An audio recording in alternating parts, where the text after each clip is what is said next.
Okay, then we'll get started. So, Cheryl and Adam from Vitalis Health Coaching, really excited to talk to you about the concept of coaching in this context. A bit different from coaching in a gym or maybe having a business coach, but it's still really important, right? But first of all, before we get into that, I'd love to hear a bit of your backstory. So, tell us a bit about your experience with habits or maybe even addiction and what got you to want to be a health coach. Yeah, absolutely. Do you want me to go first? Go for it, yeah. Okay. Well, in terms of my life in general, I always feel like I've had to prove something to people or try and be heard. I feel like whenever I've talked, I've always been on a talk time limit. And so I went through a lot of my own self-discovery of growth, and I did a bit of traveling on my own. And when I was growing up, people would almost say, it's not what you know, it's who you know, or you can't do this, you can't do that. And it was almost a bit of a making me feel downbeaten. And I would fall into patterns of just eating whatever I wanted and having no knowledge on nutrition. And, you know, your parents comfort you with things like, oh, ready meals. And obviously you're still being fed. You're blessed to have family that take care of you. But then when I said I was traveling, I thought this is the biggest, scariest thing I've ever done in my life. And I only went for 3.5 months to Australia. But then when I came back, I thought I'm going to be self-employed, just got my personal training. And when I came back, started my own business. And the whole proof of my own training journey is to show that I can do anything I set my mind to. And instead of having the old mindset of why me, I turned it into try me. And just helping myself got me to a point of naturally helping other people. So then people start reaching out to you without even asking. And we did Strong Man, Strong Woman. That's how I met Adam. So I've done, you know, national level competitions as a strong woman athlete, and I've met amazing people along the way doing that.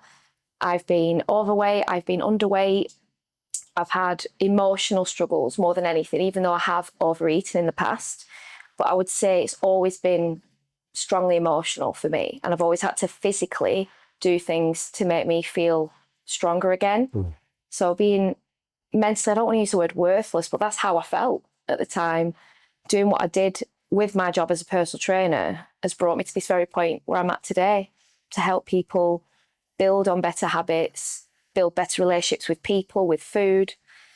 And yeah, that's kind of where I come back from in the background, with a lot of anxiety. I still suffer with anxiety, but I do manage it better. Not brilliant some days, but I do manage it better. And that's pretty much my background on that. So my passion for this and for health in general comes from both personal and professional. Professionally, I'm a nurse. I've been a nurse for 13 years now. And last September, I gained a master's degree in applied public health. And my speciality was around obesity and kind of obesity management. And really why I decided to pursue down that route all stems from my personal life. So I was an obese kid. Not anyone's fault, certainly not my parents' fault. We'll get into this, I'm sure, as we go down the line, but very much a socioeconomic issue coupled with a food environment. And I think a lot of it stems from there. I'm not afraid to admit that I have an eating disorder. I do suffer from binge eating, from secret eating. Cheryl knows this very, very well. She really helps to support me with that. And my passion for this has really come from that. My earliest memory is being a 7-8-year-old kid sat in a primary school classroom and having the teacher literally call me fat in front of the entire and basically embarrass me in front of the entire class, and the entire class erupted in laughter. And that followed me all through my teens and into my 20s. And I've done it all. I've been dangerously skinny, anorexic, I would say, practically starving myself. And I've been incredibly obese. Post-strongman, I'd say, around the COVID time, and things got a bit weird. We were having takeaways 2-3 nights in a row, sometimes drinking every night, because there was nothing else to do. And off the back of that, that's when I really started to take control and started to look around and actually, why is this happening, as opposed to it's happened. It was then asking the question. And a lot of what I've learned since that point, and it's still an ongoing battle for me, you know, it's there every day. I now take into helping other people with this line of work, because I feel that my experience, coupled with what Cheryl brings to the table when it comes to this, will really help and benefit people for a sustainable lifestyle change, not just again, we'll probably talk about this, a quick fix, a 6 month. I'm talking years and years, because that is the struggle and the battle that we're up against at the minute. Thank you. Now, we're talking about, coaching and, having somebody who can help keep us accountable, help us work through our challenges. But for you, it sounded like, it sounds like through your life, there were certain challenges with health, and maybe if it was unhealthy eating or diet, or, maybe it was just certain personal challenges in the way that, you were able to navigate your own personal preference of how you looked or whatever it might have been, right?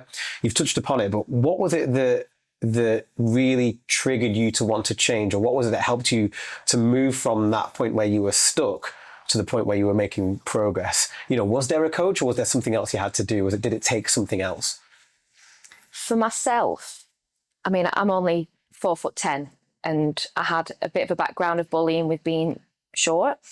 And I suppose one day I woke up, I thought, I am so sick of people thinking that I'm little and thinking that I can't do things for myself, and I'm fiercely independent, hence why, I run my own business. And I just wanted to make those changes cemented, rather than just keep thinking about it. Why is this not working? Why is that not working? So one day I suppose people wake up and they go, right, enough's enough. Enough is enough now. And when I did start going into a gym, I did start in the classes. And one day I started becoming brave and going onto the gym floor and doing bits. And then one day someone approached me and thought that I was one of the PTs there, and said, sorry, could you just show me how to do this? I said, oh, I can. I don't work here. Oh, gosh, I thought you, because you really know what you're doing. And it almost gave me that spark of, oh, wow, my actions are speaking for me. So when my actions were speaking for me and someone reached out to ask me for help, it was a pretty great feeling. And then I just kept going with that. And hence why we're sitting here today with doing all the sports that we've done, with strongman, with bodybuilding, with powerlifting, with just health and well-being in general. And it just becomes quite addictive, bettering yourself in a healthy manner. Yeah. That's a nice way to flip it on its head, in like a healthy addiction, right? Something that's really good. Adam, what about yourself? Because I know you touched upon that story in school. Was there anything else that really triggered you to change? I'll tell you the exact moment I started to realise, am I allowed to swear? Yeah, shit, I really need to change this. And the audience is going to get sick of me sob stories by the end of this, but we were on our honeymoon, and we were in Mexico, and we did a trip, didn't we, where we rappelled down into a cenote. So it's an underground cave into a lake below. Yep. And to get back up, you literally got strapped back in, and the locals will pull you back up at the top. And anyway, Cheryl, off she went up into the light, and then I was next, and so up I went. And I remember getting to the top, and literally they had to get about 9 locals to pull me up.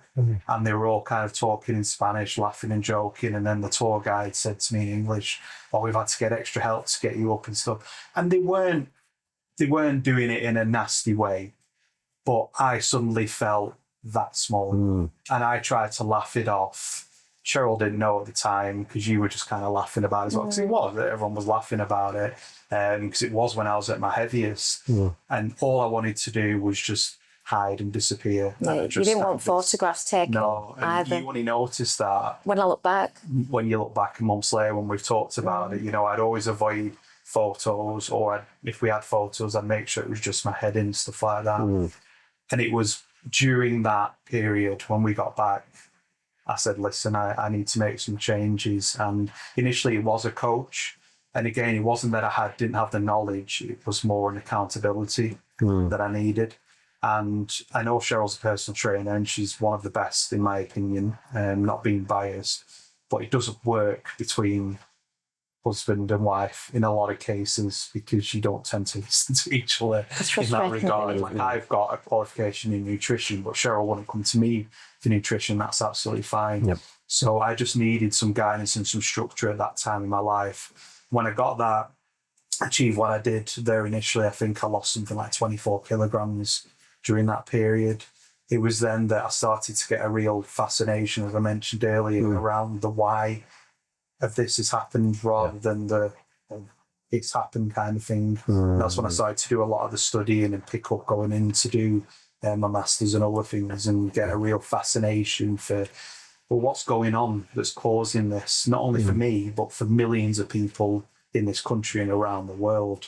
So that I can always go back to that exact point. I can pinpoint it when it changed for me. Yeah.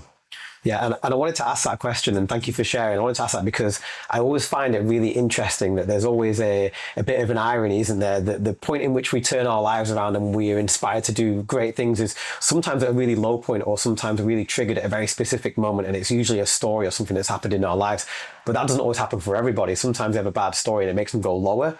Or sometimes people don't necessarily go to that low point and then have that reflection or that realization that, wow, this is really impacting me on an even heavier basis than I realized. So yeah, it's important to hear people, it's important for people to hear you say that as well, to hear that story. Yeah. But it's also important to realize sometimes we don't always know that we are in that situation, and we need to try and get ourselves out. We might realize habits and unhealthy addictions are bad, but we don't realize how bad is it. Yeah, We don't sometimes take that step back to realize and do something about it. That being said, okay, sometimes we don't have an inciting incident or something that happens in our life that turns it around, but there's loads of information out there at the moment. There's loads of stuff on social media, there's loads of books, there's loads of all types of different experts online talking about how to, try and cut out certain foods or to live a healthier life. But why aren't people doing it? Why do we still come back to this conversation around trying to help people and trying to help people with their habits? I think because there's a lot more distraction out there now, even though there's so much, sometimes too much information out there. People are very distracted by, I don't want to say the wrong things always necessarily, but things that give them that quick high, that quick fix. And because good information out there takes time to consume and register.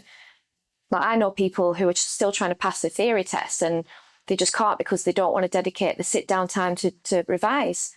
So yeah, there's good information out there, but I think people are just too quick in a hurry, with inflation and the cost of petrol at the minute. Everyone is in a little bit of a panicked state. So even though there is fantastic information out there, people no longer want to sit down and take that in, when I think people would benefit from sitting and breathing, just slowing the breathing down and trying in a realistic manner rather than trying too many things all at once. Yeah, absolutely. For me, from a public health perspective, this is a two-pronged answer. Firstly, you've got the individual, and you're absolutely right. There's more knowledge out there than there's ever been, especially with social media. So why are obesity rates continuing to rise and rise in the developed world? And the first thing is the individual. You've only got to look at this country. Everyone's stressed. People don't have money. There's so much going on. But the other side of it is then that's being capitalised on, particularly by the food companies, and particularly with ultra-processed foods. You mentioned it earlier. The reason why that's happening, they're cheap, they're convenient, and they're addictive. And that always causes controversy when I say that. But I think ultra-processed foods are this generation's tobacco. In 50 years' time, something like that, we're going to turn around and there's going to be warning labels on packets of crisps, pictures of what can happen if you eat them, very similar to what there are with cigarettes now. And there's going to be big levies on the companies. But at the moment, they're not bothered, because in the Western world in particular, it's always about profit over health. They don't care about the individual, and they always frame it as it being personal choice. Well, if it's personal choice, why do people with all this knowledge and knowing exactly what happens to them if they eat this kind of food? And I go back to the tobacco example there. There's so much information about smoking and vaping, about what it can do to you, lung cancer, death, all of that. So why do people keep smoking? Nicotine, they're addicted. It's the same with this kind of food. The way that it's made, what they put into it, the high levels of sugar, salt, it triggers the pleasure center in the brain, very similar to nicotine. So it causes that biological mechanism, and all of that knowledge and understanding about why you shouldn't do this to be overridden, because people just see that marketing they see that pop-up notification from Just Eat, they go into the shop and all of the confectionery is down one aisle, and you've got fruit and veg here, and you make a choice. That bright and colourful packaging where your brain goes, I know what that tastes like. Yeah. It overrides that.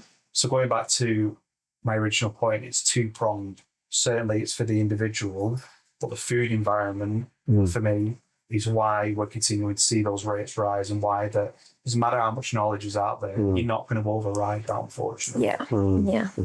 So we're saying like the addiction and the craving is stronger than there being 100 different YouTube videos and content out there at the moment, unfortunately. It's one way to think of it. Yeah. And obviously we'll talk a little bit more about what you provide. And I guess that's where there's something that can help fill that gap in helping people overcome those addictions. Before we get to that though, let me ask you then, what are some of the biggest habits or addictions or challenges that you're seeing at the moment? You've definitely mentioned food as one, and ultra processed food, and not being able to put it down. What else are you seeing or hearing, or that your clients come to you with now?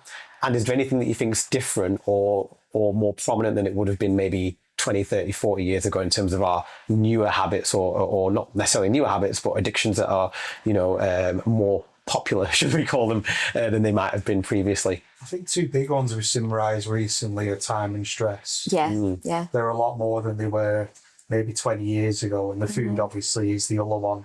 That's always the biggest when people come to both of us, when we ask kind of, well, what's going on, what's the issues. The time one especially. I can't eat healthy food. And again, it's not a knowledge thing, it's the drawing into it.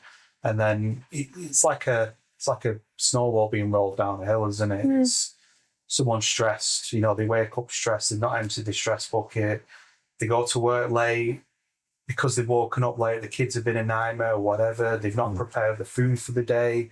So then what happens? You go for convenience, you go for that Tesco 2-for-1 meal, or whatever it might be, your crisps, your bottle of Coke, your sandwich. And then the day continues to be stressful, work runs over, you're rushing home, you get stuck in rush hour traffic, you only get in at, let's say 5:30, you got to sort the kids' tea and stuff out. You finally sit down at 6:30 after that day, and you've still got to get 7,000 more steps in, or get to the gym to do a workout. Or try and get an early night. Or get an early night, because you still want some you time. You need that to enter that stress bucket. You need to do stuff for you.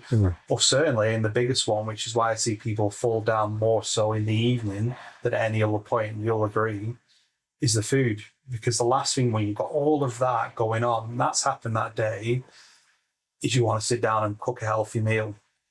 And that's where habit change and habit stacking comes in. I think that's the biggest change. I don't know if you agree with that. I do agree. Like, I do get clients going, well, I made this because I didn't have time to do that, or I made this because I didn't have any veggies or salad in the house, so this was my only option. And okay, I know everyone's got different lives that they're leading. And I wouldn't have done this before. I've had to learn and practice it for myself with my own mindset. I would have walked to my local shop, and not many people are near a local shop either, I understand that. And I would have made sure I got my salad. And again, excuses can become the be all and end all, and then it's a vicious circle again.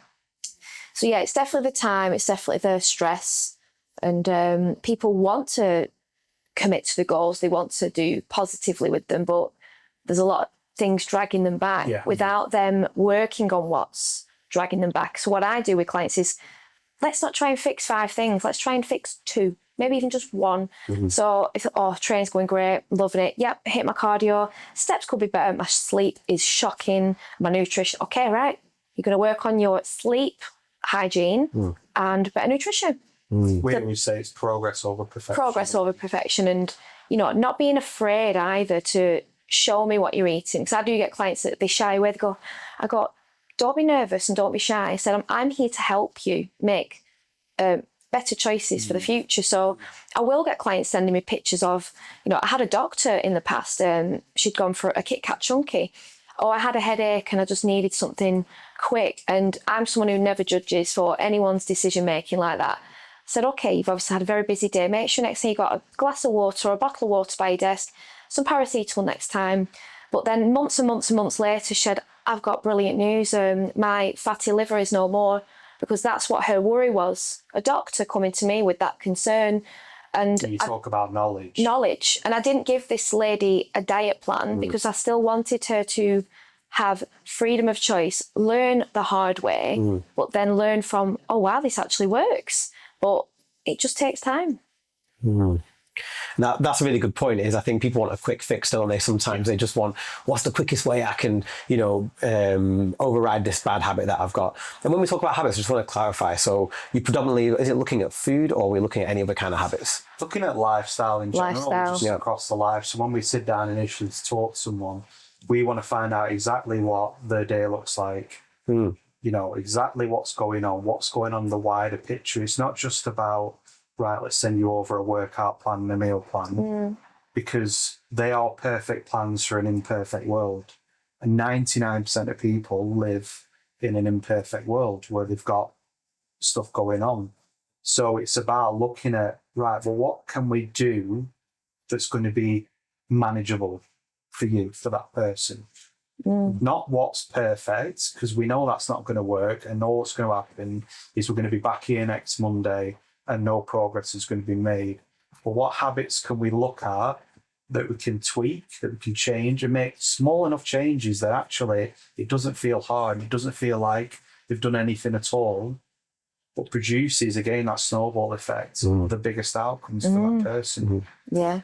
One of our favourite questions for clients in terms of health coaching is, what else?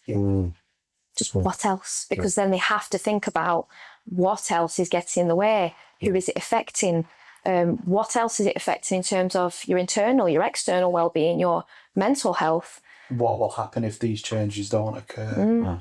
So all those kinds of questions. It's to really get people thinking about, like you say, it's not the next 6 weeks, not the next 6 months, it's the next 6 years. Yeah. What's it going to look like in 6 years' time if things stay as they are? Because the reason that people come to us in the first place is they want to change.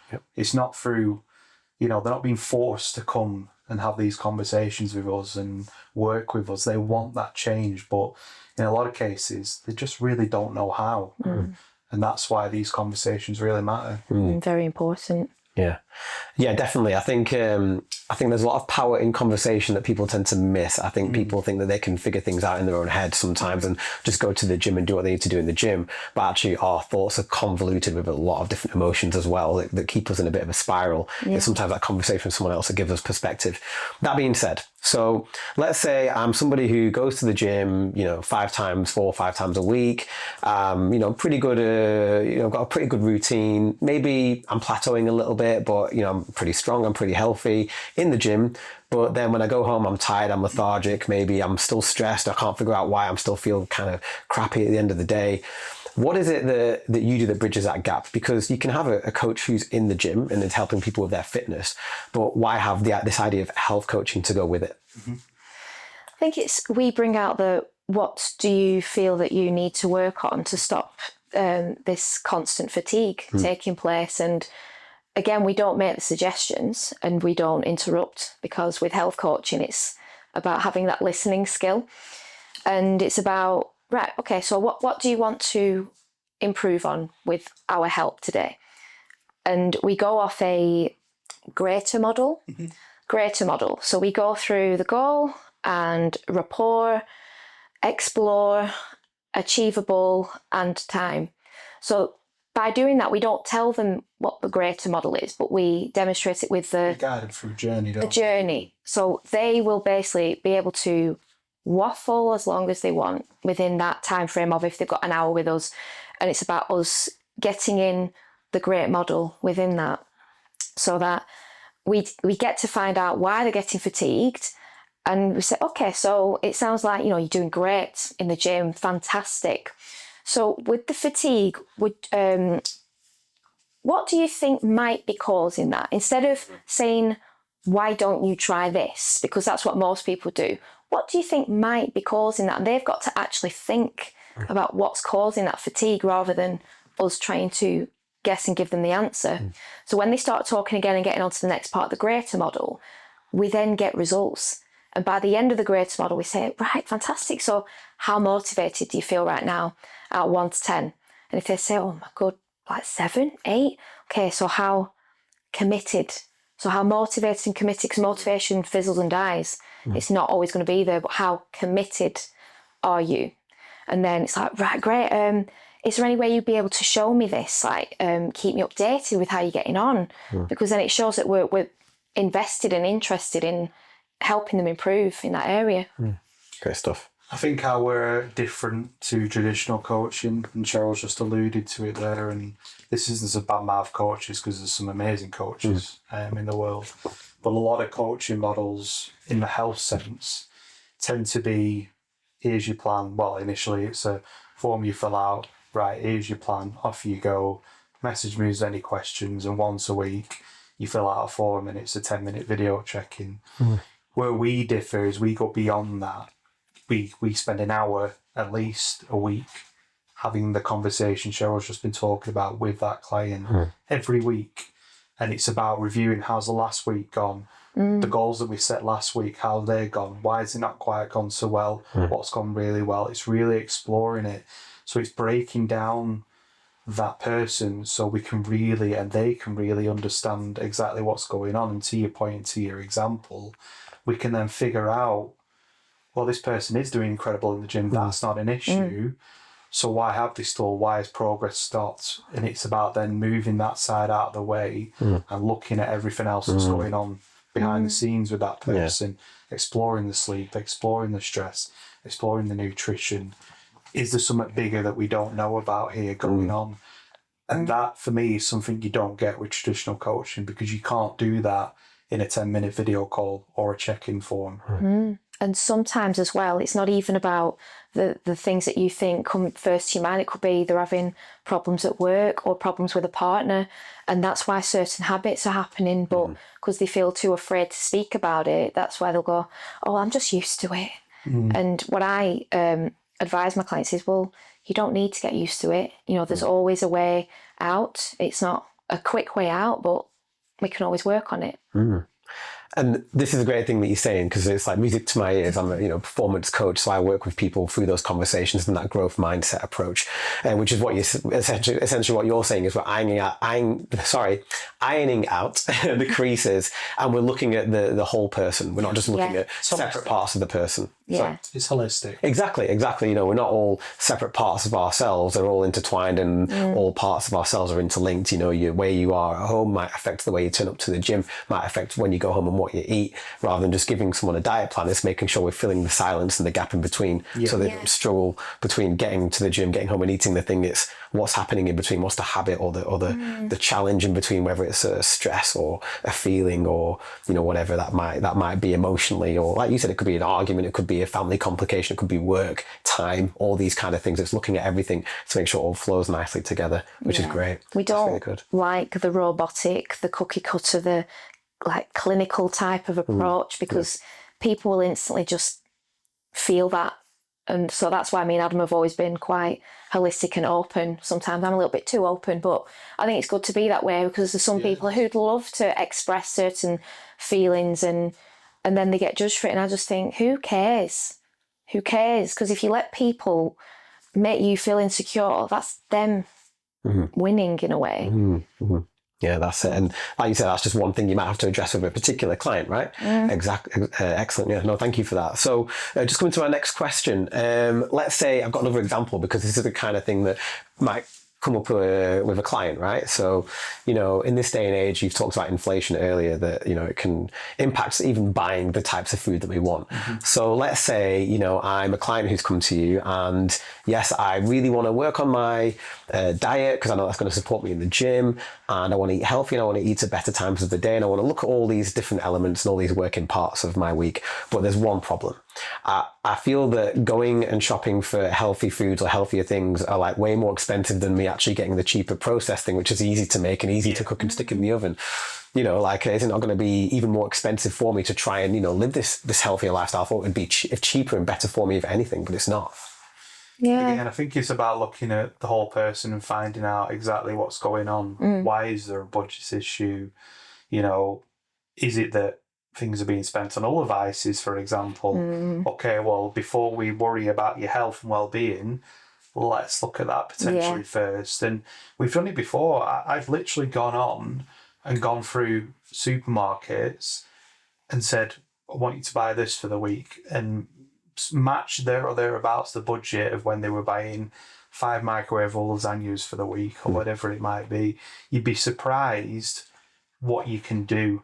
But again, I think that's sometimes down to people probably aren't aware. Again, there's so many recipes. God, you can go on forever, you know, YouTube, TikTok, whatever, healthy recipes that you can go and buy. But when it actually comes down to it, people get into that supermarket. It's very chaotic. It's very loud. It's very colourful. It's there to draw you into the stuff they want you to buy. There's a whole science behind it. You can go blank suddenly. So it's all about preparing, make sure people have a list when they go in and they know exactly what they're going to buy, and they're not buying stuff that maybe they don't need in the diet, like a bottle of vodka, whatever it might be, or that packet of cigarettes. Well, let's work on all those things first, so that budget can then be moved to achieve this goal that you will want to achieve. So again, it's about just sitting down with that person and having that discussion with them and finding out exactly what's going on in their lives. And we never judge either. So even if someone is having things like vodka or cigarettes, they're obviously having that for a reason, and we're the guide to understand why that's happening, and that it takes time and structure, but structure that they almost implement. So we can ask questions like, so what's worked for you in the past? And then if they say, well, nothing, but they might say, that's where they go back into the thought process again. We listen. So they've got our full attention, and they can just talk and waffle without any interruptions whatsoever. Yeah. Good stuff. Thank you for that. So coming back to both your points as well, what we're saying is that the price of food as well isn't so much of an excuse when we're able to break it down and look at it a bit more clearly. It's just one of many excuses sometimes they come up with. There are obviously exceptions to that rule. Yeah. And this is for probably another podcast, because I could talk about it for 200 years. Yeah. But, the socio-economic issues in this country are significant, and the people around the breadline are forced into buying those ultra-processed foods. So it may be then a case of looking, well, what else can we change in that life, you know, to have a good impact on that person. So I'm not saying that it's always, you know, you can always kind of make that as an excuse. Certainly for some people it's an excuse, but for a lot of people it genuinely isn't. And again, we'd be here to kind of try and help that person through whatever their budget is to make the best decisions that they can in the situation they find themselves in. With the cost, just top of my head, I was just thinking as you were talking, there's things like, a bag of oats, you can buy them for as cheap as 90p, but then you don't want to kind of come across like it's going to be cheap. But if they're on a budget, because they can't afford to buy certain things, you start thinking about, okay, some tinned meals, some veggies, some even frozen vegetables, frozen fruit, oats. And you, as well, with making suggestions, we ask our client if we can make a suggestion rather than just tell them, can I just make a suggestion? And then if they're happy for us to do that, and then that's where we put our input in. Brilliant. Good stuff. So you're guiding people to the solution. So that's an example of maybe if it's a budgetary world, we want to have that light bulb moment. Yeah. Oh yeah. We've had a few already though, with that light bulb moment. But if we feel that they really have gotten down a garden path and there's a big brick wall there and we can't get them to climb over it, we will It means that there's more work to be done. But we will step in and say, can I just make a suggestion? See what they think about that, maybe then explore that a little bit more. And usually once you made that suggestion, they have that eureka moment anyway. It was usually there, but for one reason or other, it just didn't come to them. So we try and guide as best we can first. Yeah, with us, when we did the course, even if they mark a 3 out of 10, that's good. It's not seen as bad. You can't get a 10 out of 10 for marking of motivation and commitment. 3 is really good, because then it means that there is work to be done and growth. Yeah. But there is some motivation there versus none at all. Yeah, exactly. And that's the difference, isn't it? That's the difference between taking that first step forward to changing something in your life to going through the same motions. Yeah. Excellent. Let's loop back to Vitalis health coaching, right? So a lot of people, when you ask them, if you were to go and get a coach in a gym, they could probably visualize what that journey might look like, to being shown the equipment, being given the plan, following it, changing it, adapting it. Some people may not be able to get their head around what it looks like to have a health coach in this context. So talk me through it. What is your process? Let's say I am a client and, if you want to use me as the worst possible example, the most challenging possible example where, I'm smoking, I'm drinking, I'm eating really bad and I don't know where to start because I'm too busy, I'm stressed, I'm working all the time and I've got a, family to look after at the same time. So let's say I've got loads of different challenges that I'm facing. Where would you start? What is your process and what does that look like for somebody that might be considering this style of coaching? We would obviously offer a video consultation call, which would probably last 20, 30 minutes. And that is our moment to also make sure that we don't go into any form of like counselling, because counselling and what was the other one? Yeah, it's to make sure that we're not going outside of our credentials. Yeah. So if someone has got, eating disorders, if someone has got mental health issues that are beyond our scope of practice, it's at that point in that discovery call where we go, we do want to work with you in the future, but for now we suggest you see your GP, you see your psychologist or whoever it might be. But as Cheryl was saying, it would be a discovery call. From there we would have a conversation about what is exactly that they want, so what is the goal. And that's where we're different, because what we do, even versus traditional health coaches, is we use both of our backgrounds, both of our skills, and we offer not just the health coaching, but the personal training and the dietary advice as well, which health coaches traditionally wouldn't do because in a lot of cases they aren't personal trainers. But that's where we feel that we're different, and why we're excited to be coming to the market, and because we're almost a hybrid. So we would say to the person or have a discussion with the person, and it might be that they say to us, I want health coaching and the personal training. Great. What would happen then is you would have the 1 hour health coaching session each week with either me or Cheryl, whoever they decided to go with. And then on top of that, they would get the fitness plan, they would get the nutrition plan. And then we're there then, as well as being that personal trainer, that nutritionist, we're there as then a health coach to ensure that that perfect plan we've made with them, we can adapt that to work in the imperfect world that they're coming in with. And bit by bit, slowly, with those habit stacking, habit changes, that perfect plan becomes perfect for that person, where they can follow it no problem. And then obviously the end of it is they achieve that goal that they want, be it weight loss, be it to go to a competition, whatever it might be. They can get the reverse diabetes. We've seen it all. So that's where we feel we're a bit different. We use the clinical, the health coaching, the personal training, blood sugar balancing as well in the give them a plans. perfect sort of sphere that they can work in to work with us to ensure that they can get that goal at the end of it. Good stuff. And that really creates a nice clear image, because I always say, when we've got a fitness coach, that's working the gym, and when we've got a health coach or a growth coach, it's working the mind. And that's what it sounds like. It sounds like a powerful conversation where you're adding in lots of other bits as well, and you're giving it that added extra with the nutrition or with the fitness as well, if that's what they want. Exactly. Yeah. Good stuff. Because speaking on the experience with my personal training, I mean, I get clients who are on medication for depression, for anxiety. I've got women who are perimenopausal, menopausal, and some of the personal things, without going into their personal lives, but they feel like they're just shrugged off by the doctors or told to do things. Oh, you just need to lose weight, or you just need to take this medication. You just need to listen, is what we want to put out there, because doctors are obviously so busy now, and the hospital is the way it is, and it's because it's just a cycle of one in, one out, one in, one out, and these people are suffering mentally because they're not being heard over these medical concerns. And that's why health coaching is something that's really missing in the market, because we're two people who genuinely love listening to people and genuinely love helping people, but it's about them helping themselves. Is the main part. Don't have the time to do what we're doing. They have a 10-15 minute consultation with someone, whereas Cheryl's just said they might say phrases such as, you just need to lose weight.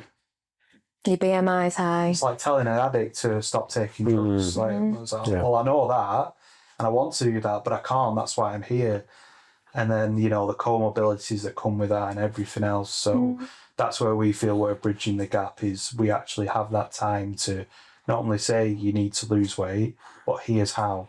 Let's work with you to figure out how does that work? What does that journey look like? Right, let's go down that journey holding your hand, you know, and get you to the end of it.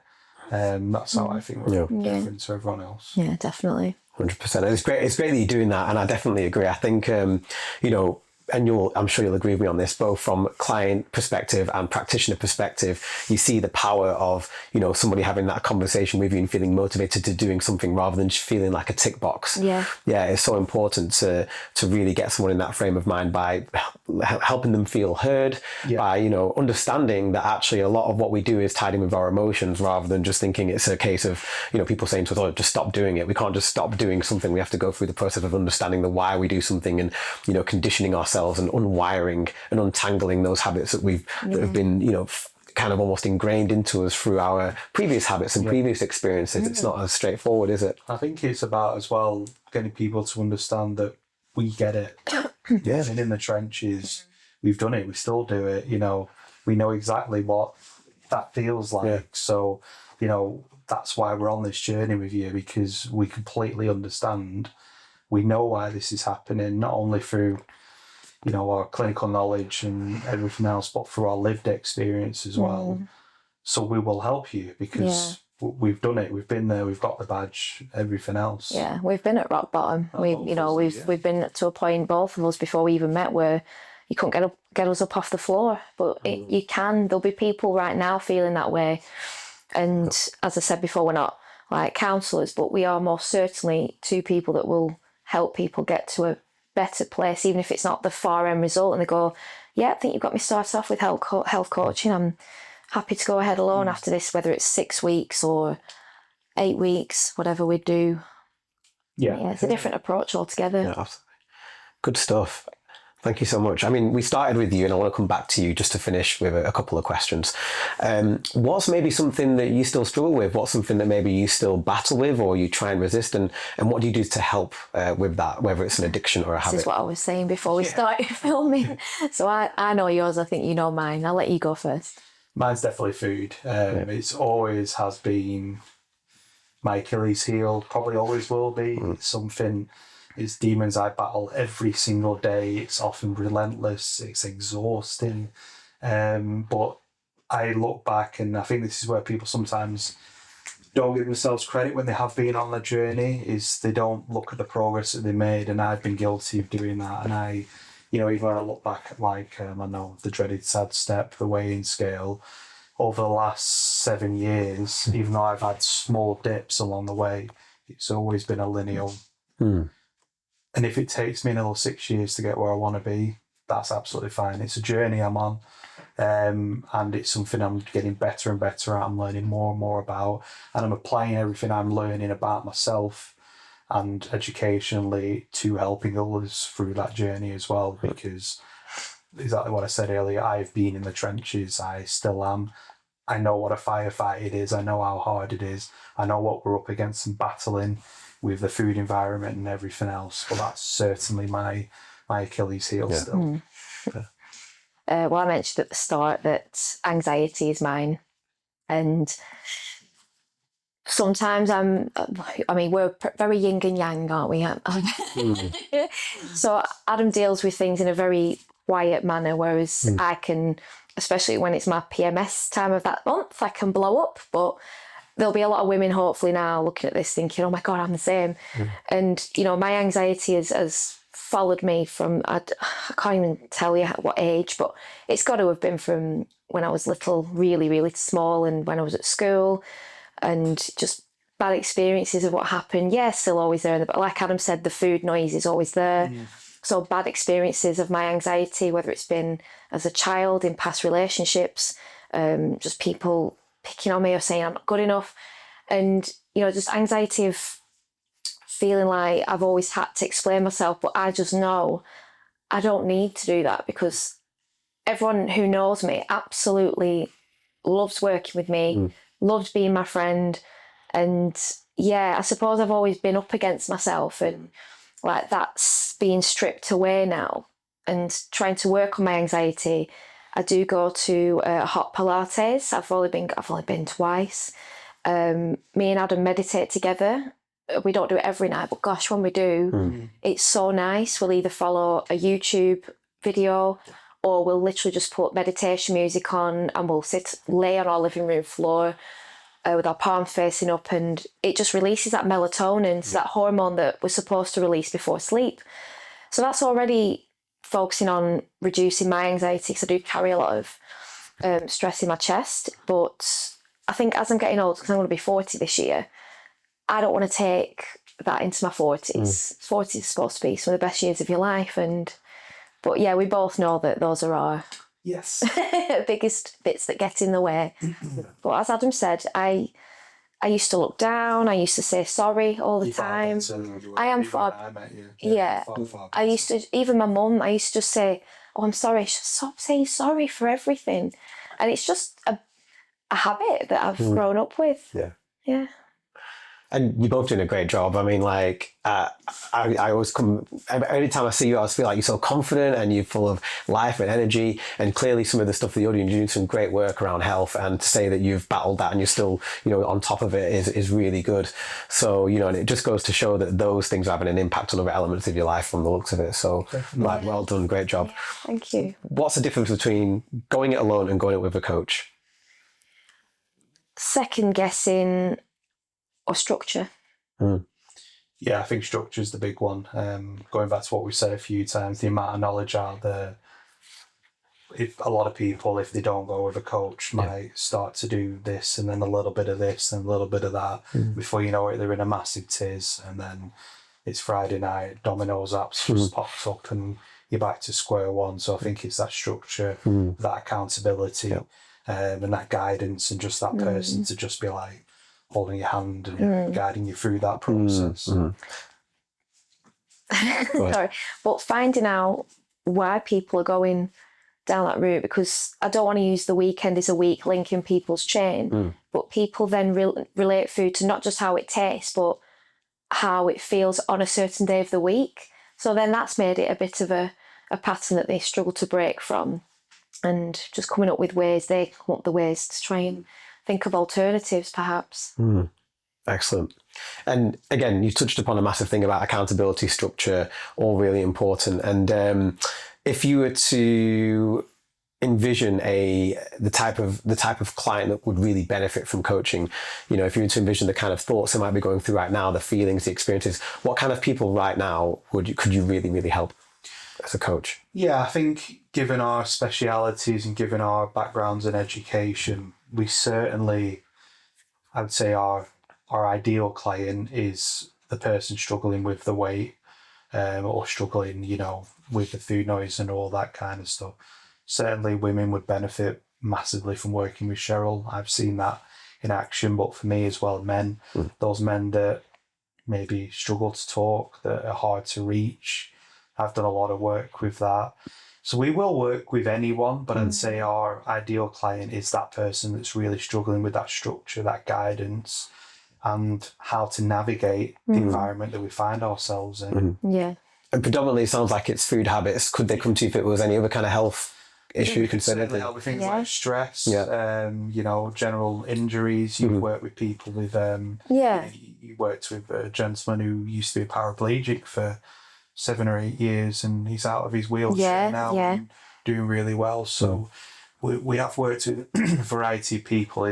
So, all we would say is, if you want to reach out, please do. And we'll have that discovery call with you. And it's all about finding out whether you're right fit for us and vice versa, whether we're the right fit for you. As I say, we will work with anyone, but I think the people we'll have the best impact on are the ones we just described there. Yeah, people with sciatic pain and pains that they're avoiding, that they're just hoping that will go, but then they're actually getting worse. So just people like that as well. Great stuff. Well, thank you very much. I've got some quick fire questions for you, just for a bit of fun. Before I do that, I wanted to ask, was there anything you feel that you wanted to talk about that we haven't talked about today? I think we've covered pretty much. Yeah, everything. Yeah, good stuff. Really happy with that. Yeah. Now for the fun bit. Are you ready? No. Now then, actually, I say the quick fire questions, but it might still take you a moment or two to think about your answer. And some of them are intentionally ambiguous. So maybe just gotta be quick. try and you can be as quick as the first thought that comes to your head. All right. Even the first thought might be, you might even need to think about it. But shall we give Saying it at the same time or separately? separately? Okay. Yeah. Okay. Question number 1, quick fire question round. Here we go. Guilty pleasure. Crisps. Or wings, chicken wings.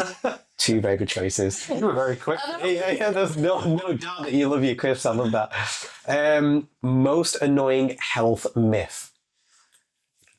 Oh, nothing tastes as good as skinny feels. Yeah. You need to cut out carbs. That's my big. Oh, no carbs after 6 p.m. I hate that one as well. Yeah. First thing you do in the morning. Make a brew. Yawn. The best easy win, something that's just an easy win in your day or in your week. Opening your bowels. Oh yeah. It is. It's a good one. I would say steps. Steps are underrated. Yeah. People don't do steps enough, especially if you can do steps outdoors if you're able to. I like it. The best fuel, and this can be any kind of fuel, the best fuel for a productive day. Water. No. Yeah. Start your day off by doing something like making your bed. Yeah. I think that sets you up with a productive mindset for the rest of the day. Love it. It's fun like this. The best health hack, if there is one. Oh, Oh. I don't think there is any health hacks. Happiness. Just find happiness in anything. Yeah, if I had to be pushed, I'd say finding that lever on your stress bucket and making sure you open it at least once a day. Yeah. Releasing the stress bucket, finding happiness, gratitude, that kind of thing. It's like even if you bang your toe on that table, like don't blame yourself. It's funny. Just try and find happiness in anything. I like it. The best thing for your motivation. Myself. Your favourite lazy activity. Or a Friday night with We love a good Friday binge on nights. Netflix. Yeah. When you're not in the prep, it's usually with a big bag of crisps and a few drinks. That's our perfect lazy. I love that. The worst excuse you hear from anybody, whether it's a client or anyone, worst excuse. Time. Oh, yeah, I would say it. But I don't want to say same answer as you, so can I think of another one? Of course you can. I know it's supposed to be. I'm not good enough. That one. Okay, my last one. Less of a quick fire, you can think about it if you want. What's the best bit of advice you could put or would put on a billboard? You get one life. I would say, I don't know how to narrow it down to a paragraph, but don't rush it. If you're serious about a change, if it takes 6 years, it takes 6 years. It will be worth it. Yeah. So go slow. Oh yeah, Shit. that's what we meant to say. Slow is the fastest way forward. Go slow to grow. Yeah. Patience. Yeah. So yeah. Excellent. And that's the end of our conversation. Thank you very much. Amazing. Thank you so much. Appreciate it. Yeah, it's been a pleasure. Thank you very Thank you, much. Cheryl. Thanks, Thank Kat. you very much. Thank you. Bye-bye. Court.